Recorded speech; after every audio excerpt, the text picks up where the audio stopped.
Magandang araw din po. Kamusta naman kayo ngayong araw? Mabuti naman po. Mabuti naman, gano'n. Mayroon kami mga larawan dito. Ano sa tingin ninyo ang ginagawa ng mga bata sa larawan? Kung Darlene? Ang mga bata po sa larawan ay naglalaro. Tama, sa pagkakataong ito, nais isigaw ninyo sa itakahaka kung nalaro na ninyo ang ipinapakita laro sa larawan. Pagkatapos, sumawit kayo dito sa harapan kung makipakita sa harap ng ating klase kung paano ito gawin. Naiintindihan mo ba? Opo, teacher. Kung gano'n, atin na itong simulan. Alam ba ninyo kung anong klaseng laro ang kanilang nilalaro? Aha! Pwede ka bang pumunta dito sa harapan? Pwede nung may makita kung anong kanilang nilalaro? Ang mga bata po ay naglalaro po ng holen. Paano ito nilalaro? Kunwari po, meron akong hawak na holen at may nilugo dito sa gitna kung saan nakakaloob ang ibang mga holen. Pagkatapos po ay aking pipitikin ang holen na hawak ko hanggang sa matamaan ko po ang mga bola na nasa loob ng bilog. Magaling! Ngayon naman, magmasdan natin ang pangalawang larawan. Alam ba ninyo kung anong klaseng laro ang kanilang mga nilalaro? Aha! Kung Darlene? Ang nilalaro ko sa larawan ay yung sumupit kung saan ang mga kasama ko po ay hawak ng mga kalupit at papaikutin po ito. Habang ako naman po ay tumatalon na ako iniwasan ang kanilang pinapaikot na lupit. Tama. Para naman sa ikatlong larawan, ano kaya ang kanilang nilalaro? Aha! Pwede ka ba pumunta sa harapan, Darlene, kung may makita kung paano laro ito? Ang mga bata po ay nilalaro ang luksong tinik, kung saan ang mga kasamahan ko po ay magpapatuloy ng kanilang mga kamay, habang ako naman po ay luluksuhin ito. Magaling! Maraming salamat! Maaari na kayong makabalik sa inyong kinabuan. Sa mga larong ating nabanggit, nilalaro pa ba ninyo ang mga ito sa kasalukuyan? Opo, teacher. Nakakakabalang na ng puso kung ganoon. Ang mga larawan na pinakita ko sa inyo ay may kaugnay sa ating paksa ngayong araw. Handa na ba kayo para sa ating aralin ngayong araw? Handa na po po, teacher. Mabuti naman kung ganoon. Alam niyo ba na sa bawat araw ay hindi natin namamalayan, palagi tayong gumagawa ng kilos? Mula sa pag-isip sa umaga hanggang sa paglaro at paggawa ng ating mga gawain. Lahat ng ito ay may kasamang kilos. Ngayon, magbibigay ako ng mga halimbawa kung saan natin nagagamit ang iba't ibang uri ng kilos. Pagkatapos, tukuyin ninyo kung ang mga ito ay ginagamitan ng pagtakbo, paglalakad, pagtalon, pagbubukso o pag-akyat. Naiintindihan ba ninyo? Opo, teacher. Halimbawa, tuwing kayo naglalaro ng habulan sa inyong mga kaibigan, anong kilos ang inyong ginagawa? Sige nga, Darlene. Tumatakbo po, teacher. Tama, para hindi kayo mahabol o para makahabol kayo sa paglalaro. Ang ginagawa ninyong kilos ay ang pagtakbo. Kailan ba kayo tayo maaaring tumakbo habang nasa loob ng paaralan? Kung Armel? Kapag po nagkaroon ng tumang preso, kami po ay tumatakbo upang kunin ang data. Tama, maaari pa ba kayong magbigay ng mga kasagutan? Kapag nakulit na po ako sa ating klase, ako po ay tumatakbo papunta sa ating sleep-aralan upang makahabol. Maraming salamat sa inyong pagsasagot. Ang inyong mga sagot ay tama at nagpapakita ng kilos ng pagtakbo. Ngayon naman, papaano kung kayo ay nasa loob ng silid-aklatan at nais ninyo ay kulibutin? Anong kilos ang inyong ginagawa? Kung Darlene? Naglalakad po, teacher. Magaling kapag nasa loob ng silid-aklatan, tayo ay naglalakad ng tahimik upang hindi makagawa ng ingay na maaaring makakabala sa ibang tao noon. Kailan ba kaya tayo maaaring makuha? Maglakad habang nasa loob ng paaralan. Kung Armel? Ako po kapag po may hawak po akong mabigat na bagay, ako po ay naglalakad ng daan-daan lang po upang hindi po ito mahulog. Tama, maaari ba kayo makapagbigay ng mga sagutan? Yes, Darlene? Kapag nais ko pong pumunta sa loob ng kantina nang hindi nagmamadali, ako po ay naglalakad. Kung ba kung yung mga naging sagot ay tama, ang mga yan ay ginagamitan lang natin ng paglakad. Paano naman kung mayroon kayong kailangang mabuti na bagay na nasa mataas na bahagi na hindi kinakailangan ng hagdan? Anong kilos ang inyong ginagawa, mga Darlene? Tumatalon po, teacher. Magaling, ginagamitan natin ito ng pagtalon. Hindi lamang ang upang maabot ang isang bagay, kundi upang maiwasan din ang mga hadlang sa ating nilaraanan. Halimbawa nito ay kapag may dumi tayo kailangan iwasan sa daanan. Ginagamit din natin ang pagtalon kapag naglalaro tayo ng lusong tinik. Kailan pa kaya natin ginagamit ang kilos ng pagtalon? Kung Armel? Kapag po nagpapataas ang kami ng mga kaibigan sa pagtalon, Tama, maaari pa ba kayo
po namin, nakakad si tatay. Ako po yung parang may kasi.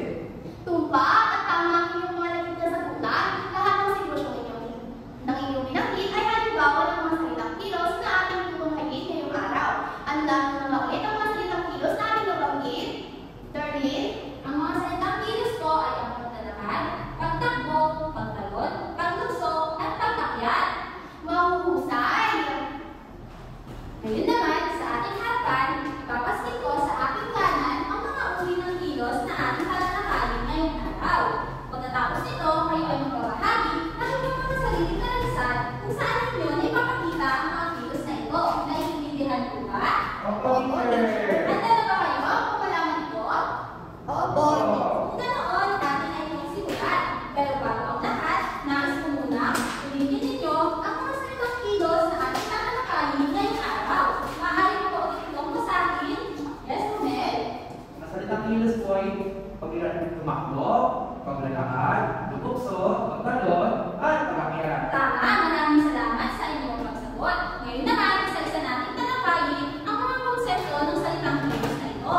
Unang-una, sisimulan natin ito sa kilos na maaari mo ba itong basahin, Romel?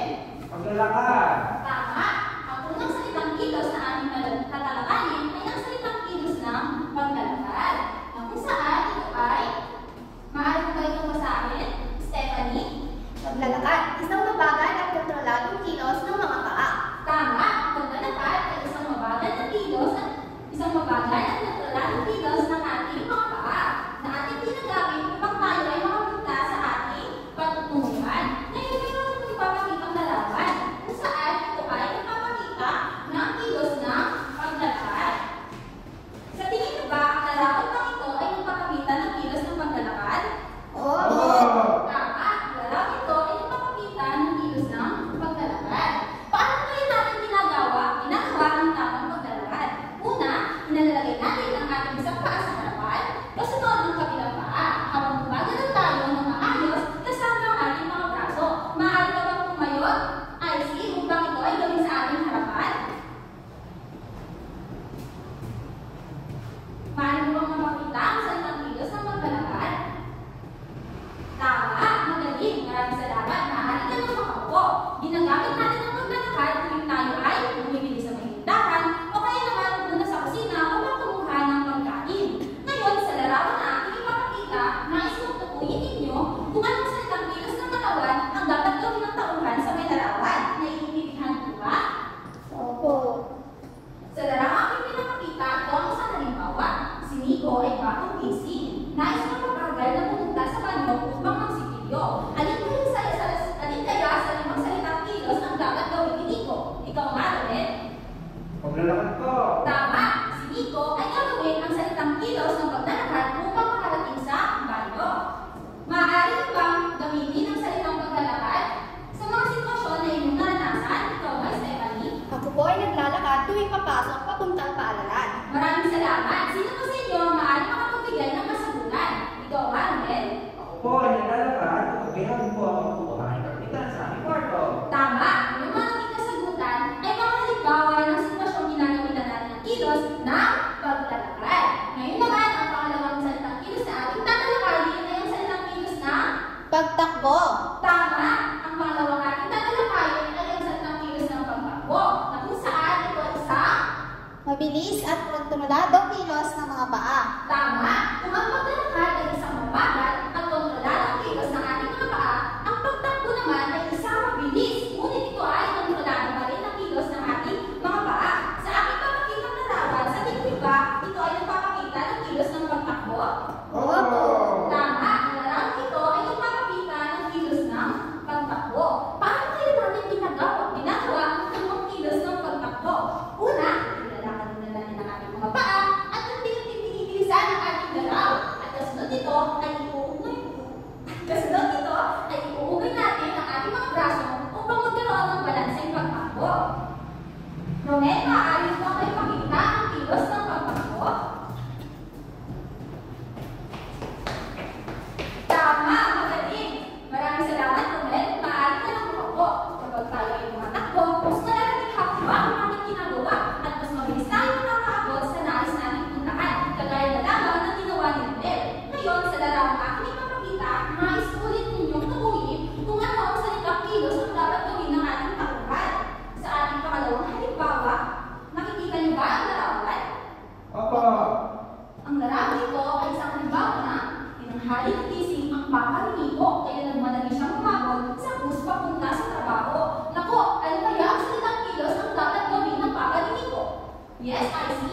Tumatakbo po.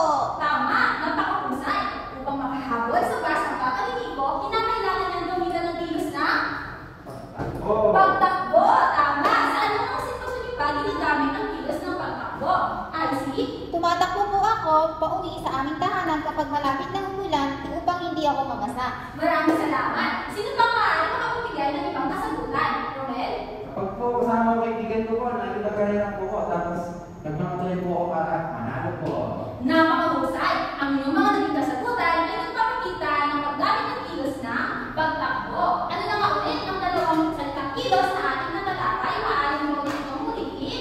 Ito ay ang Paglalakad at pagtakbo. tama. Kayo naman sa pangatlo at pang-apat na salitang kilos na ating natalakayin. Ito ay ang maaaring mo masahin? Paglukso. Tama. Ito ay ang paglukso. Na kung saan ang katawan ay pansamantalang hiniwalay sa lupa gamit ang mga paa. Sa ating paglukso, paano kayo natin ginagawa ang tamang kilos ng paglukso? Una, inihahanda natin ang ating katawan sa pamamagitan ng medyo pang-angat ng ating mga braso at pag-ayos ng posisyon ng mga paa. Pangalawa, gamit ang ating lakas, itutulak natin ang katawan pataas gamit ang mga binti. At sa pagbaba, kinakailangan natin kontrolin ang ating balanse upang hindi tayo matumba o madulas. Ngayon, maaari ka bang tumayo, Stephanie, upang gamitin at ipakita sa harapan ng ating klase ang salitang kilos ng paglukso? Tama! Maraming salamat! Maaari ka ng tumakbo. Sa ipapakita kong larawan, maaari mo ba ulit basa? Sa ipapakita kong larawan, maaari mo ba ulit matukoy kung anong salitang kilos ang pinapakita dito? Ito ba ay salitang kilos ng paglalakad, pagtakbo o paglukso? Paglukso po. Tama! Ang larawan ito ay nagpapakita ng paglukso. Kaya na lamang yung pinakita ni Stephanie sa ating harapan. Ngayon naman sa aking isang halimbawa, may papakita ulit akong larawan. Napansin ng Kuya Nico ang linya ng mga langgam sa kanyang dinadaanan. Ayaw na itong takakan at gusto niya itong lampasan. Ano kaya sa tingin ninyo ang salitang kilos ang dapat gawin ng Kuya Nico? Yes, I see. Pagtalon po. Tama na ginagawitan ng pagbukso. Ngayon naman, sa ating pang-apat na salitang kilos, maaari po ulit itong sabay-sabay na basahin.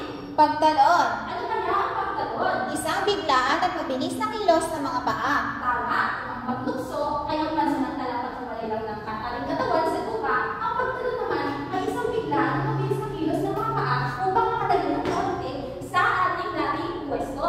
Ngayon, sa ipapakita kong larawan, sa tingin niyo ba ito ay nagpapakita ng salitang kilos ng pagtalon? Opo. Tama! Ang larawan ito ay nagpapakita ng salitang kilos ng pagtalon. Ngayon, paano kaya tayo tumatalon? Una, tumayo ng tuwid at balansihin ang ating sarili. Siguraduhin ang mga paa ay nakapwesto ng magdalay ng kaunti para sa maayos na suporta. Pangalawa, bahagyang ipo ang tuhod upang makabuo ng lakas sa ating mga binti. Posisyon ang mga kamay para sa karagdagang balanse. Pagkatapos, tutulak natin ang ating katawan pataas gamit ang lakas ng ating mga binti at habang tumatalon, maaari natin iabot ang mga kamay pataas para dagdag sa momentum. Ngayon, gagawin ko ito at kasunod ito ay gagawin mo itong gawin ulit. Ganito ang kilos ng pagtalon. Maaari mo itong gawin ulit. Tama! Napakahusay! Maraming salamat! Ngayon naman, sa ating huling salitang kilos, ito ay salitang kilos na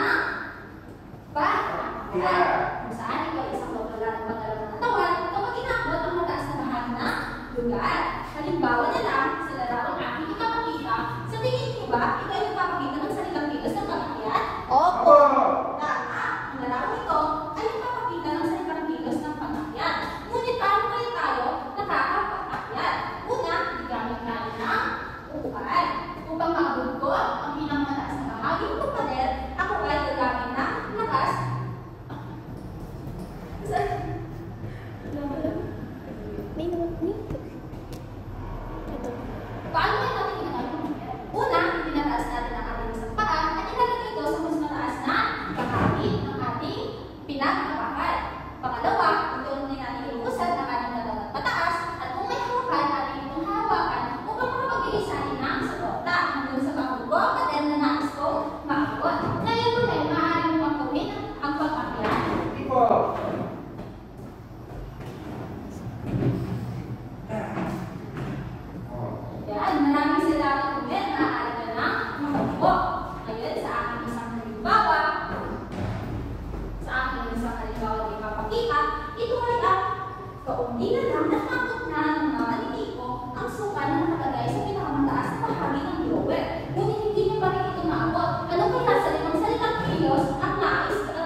paglalakad, pagtakbo, pagbukso, pagtalon, pagakyat. Maraming salamat!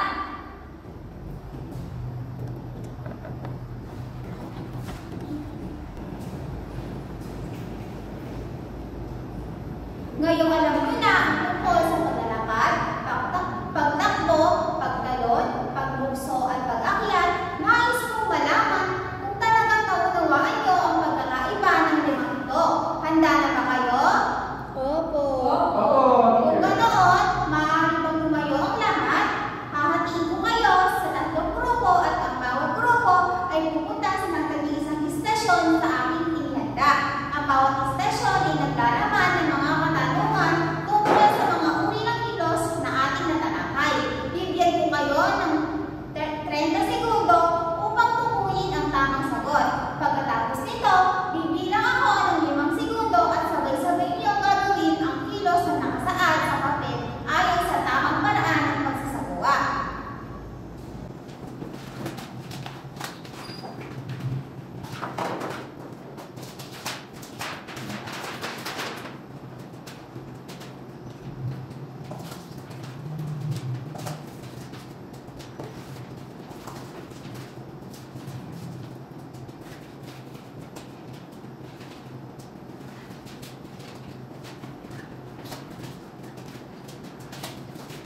Maaari na kayo magsimula.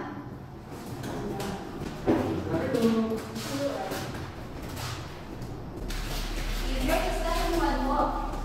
Ang kilos, ang katawan, ang mabagal at kontrolado upang makarating sa isang lugar. Ito po ay ang paglalakad. Maaari ka pumunta sa gitna upang gawin ito. Ang nakalagay po dito, teacher, ay maaari niyo ba itong gawin mula sa inyong kinaroroonan hanggang sa kanyang harapan. Ang paglalakad.